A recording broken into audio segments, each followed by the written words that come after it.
साथियों नमस्कार। एक बार पुनः आप सभी का स्वागत है आप इस चैनल देसी लल्लन टॉप यूट्यूब चैनल पर।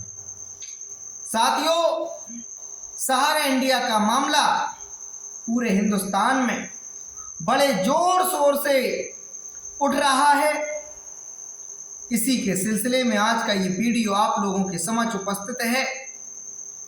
कौन नहीं जानता है हिंदुस्तान में यदि सबसे बड़ी कोई समस्या है, सबसे कोई बड़ी जनमानस की पीड़ा है तो वह है सहारा इंडिया समूह के द्वारा निवेशकों का भुगतान नहीं होना। 21वीं सदी की सबसे बड़ी पीड़ा सरकार के माथे पर यह कलंक है पीड़ा।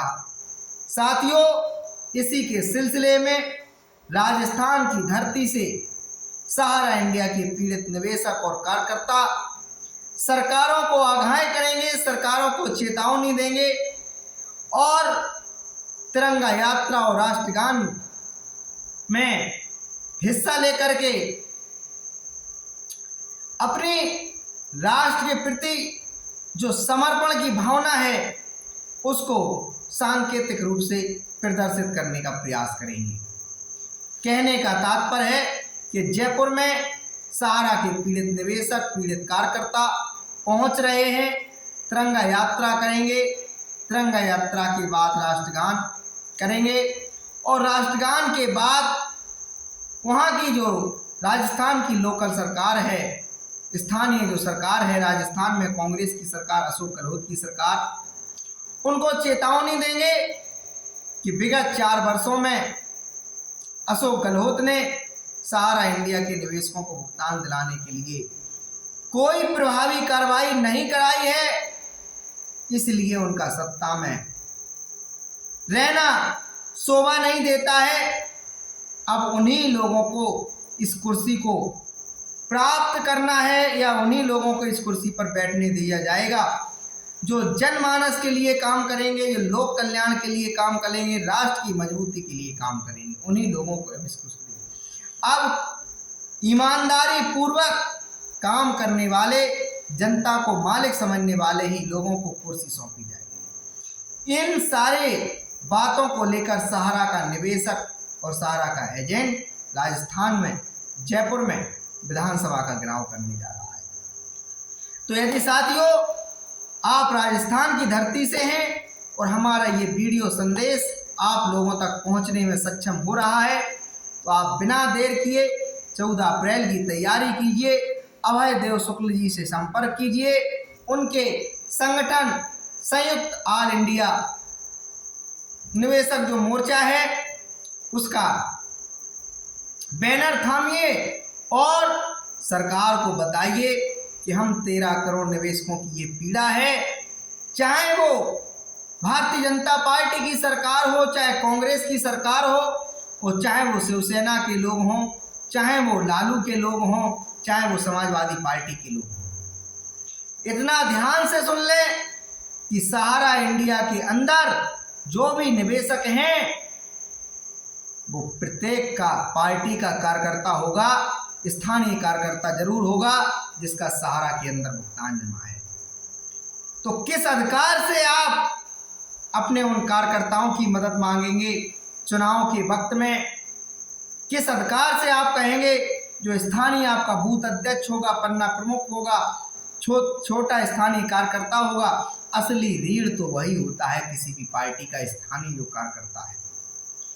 बड़े बड़े नेता तो बड़े बड़े मंच सजाते हैं और चले जाते हैं, लेकिन माउथ टू माउथ जो प्रचार प्रसार करने का, जो पान के ढालों पर जो चर्चा करने वाले लोग होते हैं वो स्थानीय वही नेता लोग होते हैं। वो नेता सहारा के पीड़ित निवेशक भी हैं, पीड़ित एजेंट भी हैं, इसलिए उन सब ने ठाना है कि सहारा इंडिया से जब तक ये सरकारें भुगतान नहीं दिला देंगी चैन से नहीं बैठेंगे और इन नेताओं को इन कुर्सियों पर भी तब तक राज नहीं करने देंगे जब तक एक एक निवेशक का भुगतान नहीं मिल जाएगा।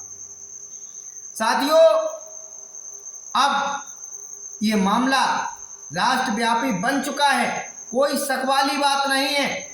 तभी तो देश के गृह मंत्री सहकारिता मंत्री अमित शाह को कहना पड़ा कि सरकार ने माननीय सुप्रीम कोर्ट के पास जाकर सहारा सेविंग रिफंड अकाउंट से सेंट्रल रजिस्ट्रार के माध्यम से सहारा के निवेशकों को भुगतान दिलाने का वादा किया। सीधा उस जोश में अमित शाह जी कह गए कि 10 करोड़ सहारा के निवेशकों को भुगतान दिला रहा हूं। 10 करोड़ निवेशक भुगतान प्राप्त करने की तैयारी करें, आवेदन भेजें सेंट्रल रजिस्ट्रार के पास। तो साथियों, वहां इस बात को वो चूक गए, क्योंकि मेन स्ट्रीम का मीडिया नहीं पूछेगा उनसे ये सवाल, नहीं पूछेगा उनसे ये। साथियों, अगर 10 करोड़ निवेशकों को उन 5,000 करोड़ रुपए से भुगतान रिलीज किया जाएगा तो मात्र 500 रुपए सहारा के निवेशक के खाते में आने वाले, मात्र 500। तो इसलिए साथियों, दक्षिण भारत में आपका आंदोलन बड़ी मजबूती के साथ चल रहा है।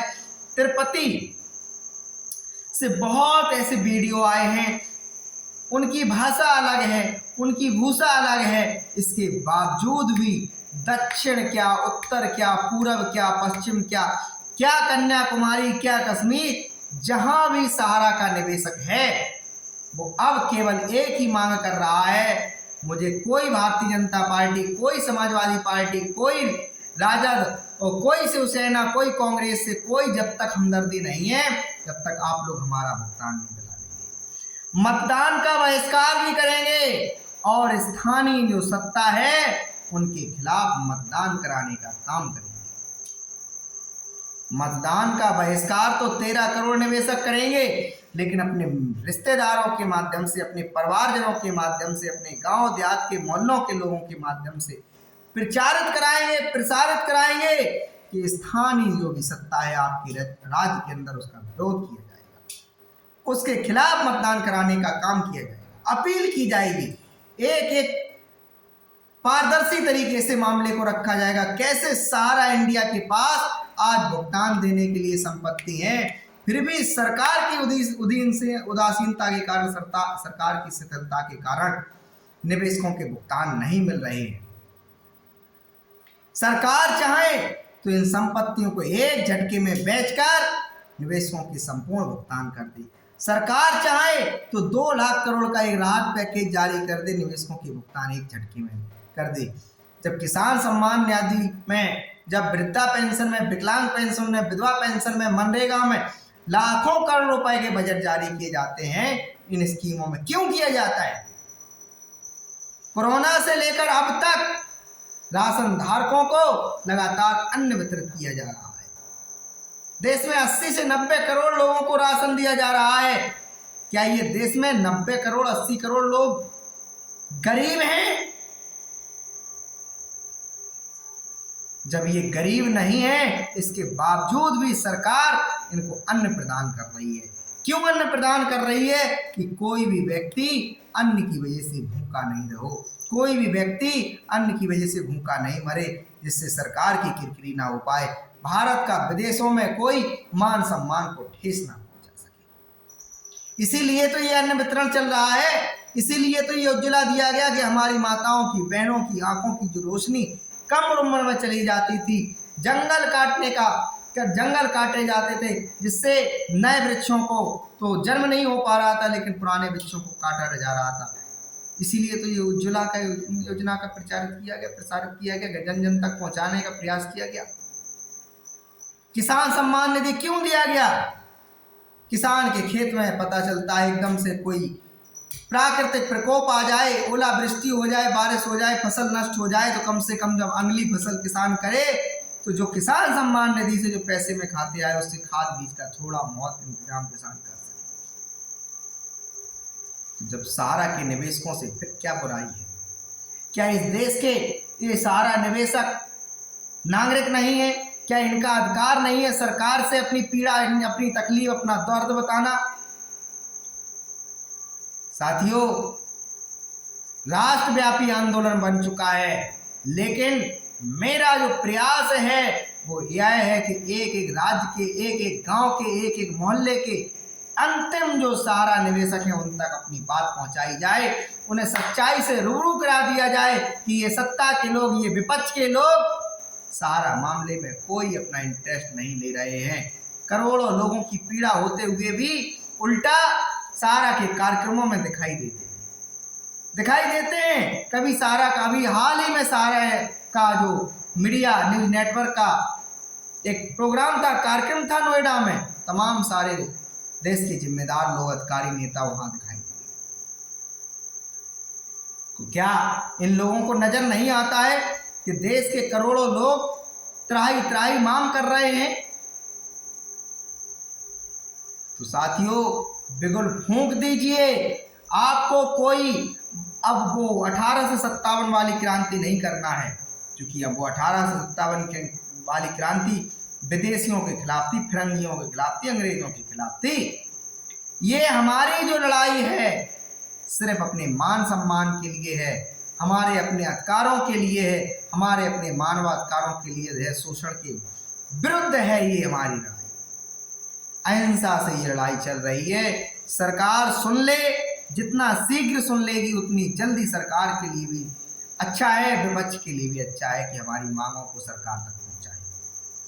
अन्यथा की स्थिति में सरकार और विपक्ष इस बात को गंभीरता से ले कि इस तादाद को समझने का प्रयास करे। 13 करोड़ लोग जब माउथ टू माउथ सरकार के खिलाफ और विपक्ष के खिलाफ प्रचार करेंगे, प्रसारित करेंगे, जन जन को जगाएंगे, तो देश के 40 से 50 करोड़ लोग चुनावों का बहिष्कार करने चले जाएंगे। क्या मुंह दिखाएंगे आप कि हिंदुस्तान में एक उस कंपनी को आप लोग नहीं संभाल सके जिस कंपनी ने पिछले कई वर्षों से लगातार संवैधानिक एजेंसियों का दुरुपयोग किया हो, उनके आदेशों को पालन नहीं किया हो, इसके बावजूद भी उस कंपनी पर, उन लोगों पर उनके कोई लगाम आप लोग नहीं लगा सके। क्या हुआ सहारा के शीर्ष प्रबंधन का? आज भी वो सुकून भरी ऐश्वर्य जिंदगी जी रहे हैं। क्या किसी को गिरफ्तार किया गया? क्या किसी को हिरासत में लिया गया? नहीं लिया गया। कौन नहीं जानता है सहारा के भुगतान नहीं करने के कारण न जाने हमारे कितने भाई आत्महत्या कर। सरकार से पूछो तो सरकार कहती है हमारे पास कोई आंकड़ा नहीं, लेकिन आंकड़ा हो अथवा नहीं हो, अब इस समस्या का निराकरण निकालना ही होगा।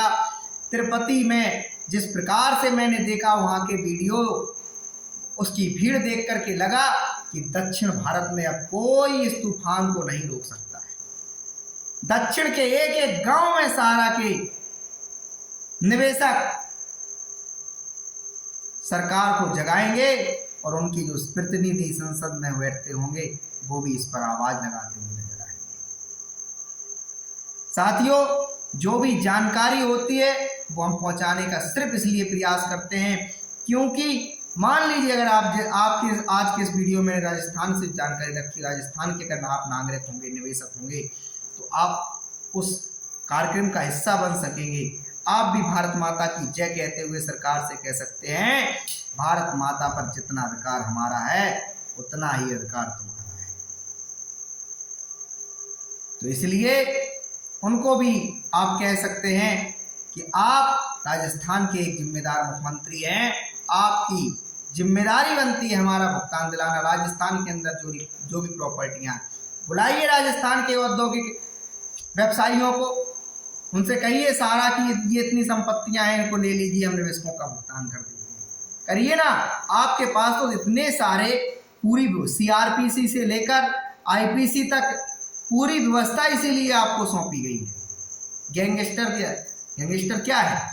गैंगस्टर में पूरी संपत्ति कुर्क करने का प्रावधान होता है, नीलाम करने का प्रावधान होता है, बेचने का प्रावधान होता है। उत्तर प्रदेश में जो बुलडोजर चल रहा है, क्या आप समझते हैं? ये कोई ऐसे नहीं चल रहा है, गैंगस्टर की कार्रवाई के तहत चल रहा है। जिन अपराधियों पर गैंगस्टर की कार्रवाई, और गैंगस्टर का अपराध उसे कहा जाता है एक अपराधी तमाम सारे मुकदमों में संलिप्त हो, ये भी गैंगस्टर का है। इसके अलावा गिरोहबंद तरीके से इसमें जब गिरोह के रूप में काम किया जाता है, तो सहारा के शीर्ष प्रबंधन ने, मैं समझता हूँ, गिरोह बनकर ही सहारा के निवेशकों और एजेंटों को गुमराह किया, विवश किया अपने सर्टिफिकेट को कन्वर्जन कराने के लिए। विवश हुए वो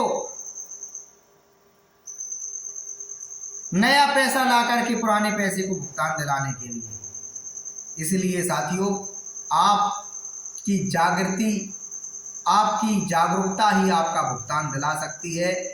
यही जो विकल्प हैं, इनके अलावा संवैधानिक व्यवस्था में, लोकतांत्रिक व्यवस्था में कोई विकल्प नहीं है। पहला मैंने बताया कि पत्रों की ताकत को समझिए। प्रधानमंत्री कार्यालय हो, चाहे सेबी हो, चाहे सेंट्रल रजिस्ट्रार हो, चाहे गृह मंत्रालय, उनको पत्रों के माध्यम से बताइए कि हमारा भुगतान होना चाहिए। सरकार उन पे सारा किसी अधिकारियों पे बाद में कार्रवाई करती रहे, जो करना हो करती रहे, बात का विषय पहले हमारा भुगतान दे, चाहे राहत पैकेज से दे, चाहे बजट पैकेज से दे, चाहे सारा की संपत्तियों को नीलाम करके दे। अब नीलामी की प्रक्रिया भी निवेशक बहुत अच्छी तरीके से समझ चुका है, जिस प्रकार से सरकार कार्रवाई करती है। सालों के हिसाब से नीलामी प्रक्रिया चलती रहती है। सेंट्रल रजिस्ट्रार ने कहा है हम परिसामक नियुक्त करने की दिशा में कदम बढ़ा रहे हैं। सारा की संपत्तियों पे मान लीजिए अगर परिसामक बैठा दिया जाए तो अगले कितने वर्ष में ये संपत्तियां बेच पाएंगी, कितने वर्ष में निवेशकों का भुगतान हो पाएगा। कोई इससे मतलब नहीं है। जब आपको बेचना हो बेचते रहे, आप स्वतंत्र हैं, लेकिन सरकारी कोष से निवेशकों का भुगतान करना होगा। साथियों, इसके अलावा जो विषय बनता है, पत्रों के अलावा सोशल मीडिया पे आप अपनी आवाज उठाइए। जिस दिन सारा का एक एक निवेशक सरकार से पूछना शुरू कर देगा कि आपके पास 24,000 करोड़ रुपए हैं, सारा के पास संपत्तियां हैं, क्यों निवेशकों का भुगतान लटका हुआ है, तो सरकार आपका भुगतान दिलाने के लिए आगे आएगी। सोशल मीडिया को हथियार बना लीजिए, पत्रों को हथियार बना लीजिए, जिला अधिकारियों को ज्ञापन देना शुरू करिए। एसडीएम, डीएम तो ये तो प्रमुख हैं ही। स्थानीय सांसद और विधायकों के पास जाइए, उनसे कहिए आप विधानसभा और राज्यसभा और लोकसभा के अंदर हमारी आवाज को उठाइए, पूछिए सरकार से सवाल। इसके अलावा हाई कोर्ट, सुप्रीम कोर्ट और डिस्ट्रिक्ट कोर्ट, उपभोक्ता फोरम, ये भी रास्ते खुले हैं, लेकिन समय लगता है न्याय मिलने में। प्रक्रिया थोड़ी तकनीक भरी होती है, इसलिए थोड़ा दिक्कत होता है, लेकिन यही वो विकल्प हैं जो आपको भुगतान दिलाएंगे। अपने घर मकानों पर एक एक पोस्टर चिपका लीजिए कि जो सहारा से भुगतान दिलाएगा वही हमारा मतदान पाएगा। लगा लीजिए अपने घरों में एक पोस्टर, बैनर लगा लीजिए, आंदोलनों का हिस्सा बनिए। जिस प्रकार से ऑल इंडिया संघर्ष न्याय मोर्चा के बैनर तले सहारा का निवेशक एकत्रित हो रहा है, और लगातार ऑल इंडिया संघर्ष न्याय मोर्चा विभिन्न राज्यों में अलग अलग कार्यक्रम कर रही है। उससे ऊर्जा जगाइए और भुगतान की दिशा में आगे बढ़ जाइए। साथियों, अब आप लोग सोचते होंगे कि मैं आए दिन कुछ ना कुछ जानकारी लेकर आ जाता हूँ, भुगतान लेकिन क्यों नहीं मिल रहा है। यही तो मैं सवाल पूछना चाहता हूँ। मैं इतने सारे वीडियो संदेश मैंने दिए आप लोगों को, इसके बावजूद भी आज 2023 में आकर तब कहीं आप जागरूक हो पा रहे हैं। मैं 2018-19 से ये प्रयास कर रहा हूँ कि आपको जागरूक कर दिया जाए। साथियों, मैं आपके हिस्से की सिर्फ इतनी सी लड़ाई लड़ रहा हूँ कि आपको जागरूक कर रहा हूँ। सभी का अपना अपना दायित्व होता है। जब मामला कोई बड़ा होता है, जैसे आज़ादी की लड़ाई जब अंग्रेजों के खिलाफ लड़ी गई, तो तमाम प्रकार के लोग थे उस लड़ाई में, सभी की अपनी अपनी विचारधारा थी। कोई प्रत्यक्ष रूप से हिस्सा ले रहा था, भगत सिंह जैसे लोग, क्रांतिकारी लोग जो आर पार की लड़ाई के मूड में थे अंग्रेजों के यहाँ, कभी जाकर उनकी हत्याएं करते, कभी उन्हें गोली से उड़ाते, कभी उन्हें बॉम्ब से उड़ाते। एक तरफ महात्मा गांधी जैसे लोग थे जो जन समुदाय को खड़ा कर रहे थे, अंग्रेजों के खिलाफ एकत्रित कर रहे थे। तीसरी तरफ एक था मीडिया। उस समय का मीडिया इलेक्ट्रॉनिक मीडिया था नहीं, प्रिंट मीडिया था। प्रिंट मीडिया अपना काम कर रहा था। यह टेक्नोलॉजी का युग है, तकनीक का युग है, इंटरनेट का युग है, सोशल मीडिया का युग है। मेन स्ट्रीम का मीडिया आपका सहयोग करे ना करे, आप स्वयं में मीडिया बन जाइए। फालतू के वीडियो मत बनाइए। अगर आप वीडियो बनाते हैं तो उनमें आप कहिए, सरकार से अपील कीजिए, हमारा इतना पैसा जमा है, ये हमारे सर्टिफिकेट हैं, हमारा भुगतान सरकार दिलाए। क्यों हमें विवादों में उलझा रखा है, क्यों हमारी ज़िंदगी को तकलीफ में डाल रहे हैं, क्यों हमारी ज़िंदगी को नरक भरी बना रहे हैं, क्यों हमारे सपनों को चीरहरण किया जा रहा है। इस प्रकार के सवालों को सरकार के समक्ष रखा जाएगा तो निश्चित ही वो दिन आएगा जब आपकी विजय श्री मिल जाएगी। और विजय श्री की दिशा में पहला किला फतह हो चुका है। 24,000 करोड़ रुपए जो सहारा सिविल फंड अकाउंट से हैं, 5,000 करोड़ रुपए जो सेंट्रल रजिस्ट्रार को हस्तांतरित किए गए हैं। इससे शीघ्र ही सारा के निवेशकों के लिए भुगतान विंडो खुलने वाली है। इसका प्रक्रिया पर विचार विमर्श चल रहा है। जैसे ही आप लोगों के लिए कोई जानकारी आएगी, जो जानकारी अभी तक है मुझे लगता है वो जानकारी यही मुझे दी गई सेंट्रल रजिस्ट्रार के पास, जब हमने आवेदन लगाया, शिकायत की, उनसे जानकारी ली, यही मिली कि पारदर्शी तरीके से प्रमाणित सत्यापित दस्तावेज प्रस्तुत करने पर, मतलब कि आपके ओरिजिनल सर्टिफिकेट सेंट्रल रजिस्ट्रार के पास पहुंचाए जाएंगे। उसके अलावा सत्यापन का काम किया जाएगा कि ये आपके खाता नंबर, ये आपके सर्टिफिकेट वैध है, अवैध है, भुगतान का कब खाता पूर्ण हो गया, कितना इसमें पैसा जमा है, कब तक इसको भुगतान होना है। साथियों, अंतिम समय वीडियो का चल रहा है, वीडियो संदेश का चल रहा है। इसमें मैं बात के लिए और कहना चाहूँगा कि इस विषय को जितना ज़्यादा से ज़्यादा चर्चा का विषय बना सकूँ बनाइए। सबसे बड़ी जो प्रमुख बात है मैंने बताई, इस भुगतान जो प्रक्रिया जो बाधित है, सबसे बड़ा रोड़ा सरकार है, सबसे बड़ा रोड़ा सरकार है। सरकार चाहे तो चुटकियों का खेल है, मैंने बता दिया। ये जिम्मेदारी जब आप लोग सरकार के कंधे पर डाल देंगे तो सरकार निश्चित ही इस पर विचार विमर्श करके समाधान निकालेगी। तो मैंने तिरुपति का, दक्षिण भारत का आपके सामने जानकारी रखा, जयपुर का राज्य जानकारी रखा। 29 अप्रैल या 29 मई, अभी डेट क्लियर नहीं है मेरे पास, उत्तर प्रदेश में भी विधानसभा घेराव का आंदोलन की दिशा में कार्यक्रम चल रहा है। और इंडिया संघर्ष न्याय मोर्चा के राष्ट्रीय अध्यक्ष अभय शुक्ल जी ने सहारा के लोगों से, पीड़ित निवेशकों से कहा है, जिस प्रकार से सुब्रत राय ने 1,20,000 लोगों को बुला के गिनीज बुक में अपना नाम दर्ज कराया था राष्ट्रगान गा करके, और एक प्रयास था सेवी को संदेश देने का, अपनी ताकत दिखाने का। तो उन्होंने कहा है 5,20,000 लोग लखनऊ पहुंच करके राष्ट्रगान गाएं और सरकार से कहें कि भैया हमारा भुगतान दिलाएं। साथियों, लड़ना पड़ेगा, आपका मेहनत का, गाड़ी कमाई का पैसा है, हर वो प्रयास करना ही चाहिए, तभी सफलता मिलेगी। हिंसा का कोई सहारा के निवेशक, अभी तक कोई भी निवेशक ऐसा नहीं है जो हिंसा का सहारा ले रहा। हम देखते हैं छोटी छोटी मांगों को लेकर इस देश में न जाने कितने शरारती तत्वों ने हमारी सरकारी संपदा को नष्ट किया है। हमारे रेलवे को जला देते हैं, हमारे रोडवेज की बसों को जला देते हैं, सरकारी बसों को जला देते हैं, सरकारी बिल्डिंगों में आग लगा देते हैं। ये हमारे अपनी देश की संपदा है, ये हमें सुख सुविधाएं हमारे अपने देश के नागरिकों को देती हैं। इस प्रकार का कोई कृत्य बड़ी से बड़ी समस्या में नहीं करना चाहिए। सरकार हमारी होती है तो पीड़ा सुनेगी, नहीं सुनेगी तो उन्हें सत्ता से उतरना पड़ेगा। तो मैं उन लोगों से भी अपना संदेश देना चाहता हूं जो हम देखते हैं अक्सर छोटी छोटी बातों में उग्र होकर के सरकारी संपदा को नुकसान करने। सीखिए कुछ सहारा निवेशकों से, कैसे पिछले 4 वर्षों से आंदोलन कर रहे हैं और सरकार के दरवाजे पर खड़े हैं। वो सरकार नहीं सुन रही है, इसके बावजूद भी फिर भी हार नहीं मान रही है। सरकार थोड़ा बहुत कार्रवाई कर देती है हम लोगों को दिखाने के लिए कि ये कार्रवाई हो गया, ये FIR हो गया, इस पे जांच हो गया, इस पे SFIO जांच कर रहा है, इस पे ED जांच कर रहा है, इस पे सेबी देख रहा है, इसको सेंट्रल रजिस्ट्रार देख रहे हैं।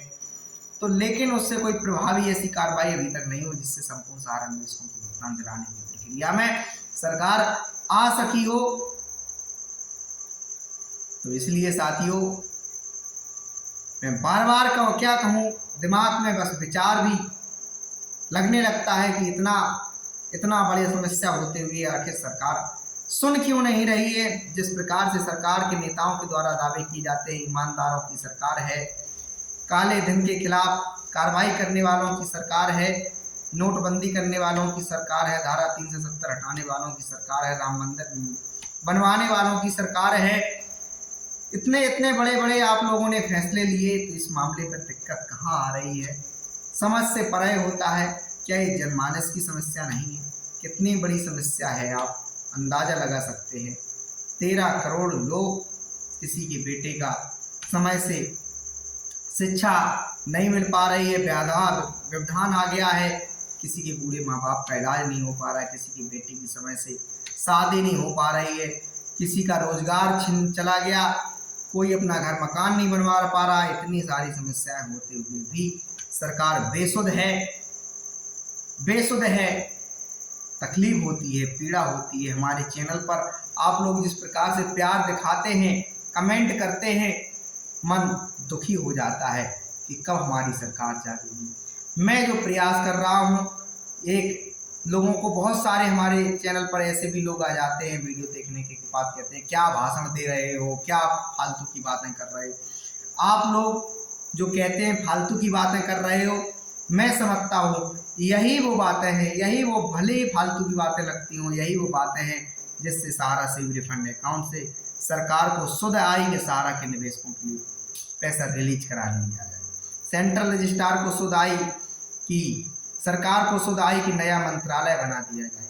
नया मंत्रालय सहकारिता मंत्रालय क्यों बनाया गया, इसके पीछे बहुत बड़ी पृष्ठभूमि है। आप लोगों को मैं क्या बताऊं, हजारों पत्र भेजे इसके लिए, हजारों की संख्या में शिकायतें भेजी, बताया कैसे हिंदुस्तान के 13 करोड़ निवेशकों को सेंट्रल रजिस्ट्रार की गलती के कारण, उदासीनता के कारण ठग लिया गया, कैसे गलत तरीके से सहारा समूह ने पैसे का बंटर बांट कर दिया, कैसे सहारा समूह ने अपना आधिपत्य जमा लिया इन सोसाइटियों पे। सोसाइटियां स्वतंत्र होती हैं, इस पे एक सदस्य को चुनाव का अधिकार होता है, अपना अध्यक्ष चुनने का। कभी सहारा के निवेशकों को पता ही नहीं चला कौन सोसाइटी का कौन डायरेक्टर है। इतनी सारी शिकायतें जब सरकार को पहुंचाई हैं, तब आपको एक मंत्रालय मिला। यहाँ तक कि इतना तक मांगा था मैंने तो कि सोसाइटी एक्ट 2002 में संशोधन किया जाए। तो आप लोगों को कभी जरूरत पड़े कि मैं इस प्रकार की बातें कर रहा हूँ, झूठ है सच है, अगर आपको जरूरत पड़े तो बता देना, मेरे व्हाट्सएप पे मैसेज कर देना, मैं आपको पत्र भेज दूंगा, वो आपको CP ग्राम पोर्टल की शिकायतें भेज दूंगा, जिसमें मैंने मांग किया सरकार से सोसाइटी एक्ट में परिवर्तन किया जाए, संशोधन किया जाए, भुगतान दिलाया जाए, चुनाव कराया जाए, सोसाइटियों को सारा समूह से कब्जा छुड़वा के निवेशकों को सौंपी जाए, जनता को सौंपी जाए। तो साथियों मैं सिर्फ भाषण नहीं देता हूँ, काम भी करता हूँ, वो एक अलग बात है। सक्रिय रूप से किसी भी धरना प्रदर्शन का हिस्सा नहीं बनता हूँ। उसका भी कारण है, सब जैसे आपकी जिंदगी में तमाम व्यस्तताएं हैं, आपकी मेहनत की गाड़ी कमाई फंसी होने के बावजूद भी आप आंदोलनों का हिस्सा नहीं बन पाते हैं, पत्र नहीं भेज पाते हैं। मेरी अपनी भी मजबूरियां हैं, मैं इसके बावजूद भी आप लोगों के लिए समय निकाल लेता हूं। एक जिम्मेदार नागरिक होने के नाते मैं फिर भी प्रयास करता हूं कि आप लोगों की जो पीड़ा है, मेन स्ट्रीम का जो मीडिया है वो तो उठा ही नहीं रहा है, कम से कम सरकार को जागरूक करने के लिए हम इस बात को बढ़ाते रहेंगे और बढ़ाते रहेंगे। आप लोगों का प्यार दुलार मिलता रहेगा तो जरूर बढ़ाते रहेंगे। जागरूकता का काम है करना, करते रहेंगे। जो भी जानकारियां आए पहुंचाना वो पहुंचाते रहेंगे, सरकार से अपील करते रहेंगे, नेताओं से अपील करते रहेंगे, सत्ता विपक्ष के लोगों से अपील करते रहेंगे। लेकिन कहते हैं कि आपके हिस्से की लड़ाई कोई दूसरा क्यों लड़ेगा, आपको स्वयं लड़नी पड़ेगी। तो 13 करोड़ लोग जागरूक हो जाएं, जिस दिन भी अपने अपने छतों मकानों पर ऊपर खड़े होकर बाहर सड़क पे जाकर के जिस प्रकार से कोरोना में घंटी और शंख बजाने का, चिमटा बजाने का, चम्मच बजाने का काम किया था, इसी प्रकार से राष्ट्रगान गाने का एक दिन, जिस दिन अब 13 करोड़ लोग एक मंच पर आकर काम करेंगे, सरकार के कानों में पहुंच जाएगी आवाज कि अब ये लोग तो राष्ट्रगान गा करके हमें संदेश दे रहे हैं। इससे ज्यादा देशभक्त लोग क्या हो सकते हैं। कोई सरकारी संपदा को नुकसान नहीं पहुंचा रहे हैं, मिन्नत कर रहे हैं सरकार से। तो सहारा के निवेशक मैं मानता हूं निश्चित ही अनुशासित है। धन्यवाद साथियों।